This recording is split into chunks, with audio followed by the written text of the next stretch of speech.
Hello guys, welcome to our channel. Kanalımıza xoş gəlmisiniz. Hər birinizi salamlayıram. Bugünkü videoda sizə 6 ifadə göstərəcəm ki, bu ifadələrdən istifadə etməklə siz danışığınızı başlada, davam etdirə və sonlandıra bilərsiniz. Gəlin bir baxaq. In my opinion, mənim fikrimcə, bu bir növ I think əvəzinə ən çox istifadə olunan ifadədir.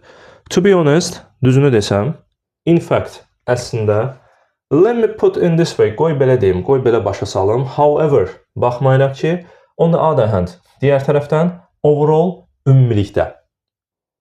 Cümlələrdə istifadə edəcəm, istəsəz özünüzdə qeyd edə bilərsiniz. In my opinion, mənim fikrimcə, movie has a great storyline, however, it ends in a tragic way. Deyirəm ki, mənim fikrimcə, kino çox gözəl süjet xətti var, baxmayaraq ki, trajik formada sonlanır.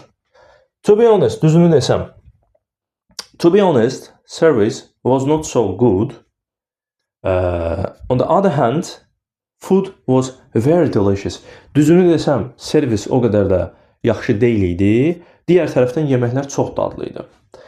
In fact, əslində, deyirəm ki, məsələn, in fact, I have tried this method many times.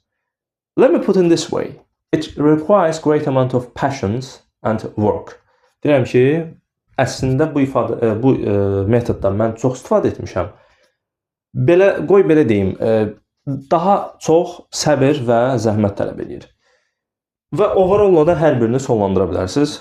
Misal olaraq deyirəm ki, overall, if you could use this method, you can get very good result. Ümumilikdə sən bu metoddan istifadə etsən, çox yaxşı nəticə əldə edə bilərsən. Videonu izlədiyiniz üçün təşəkkür edirəm. Videonu bəyənin, kanalımıza abunə olun. Yaxında növbəti şortlarla da tanış olacaqsınız. Təşəkkürlər.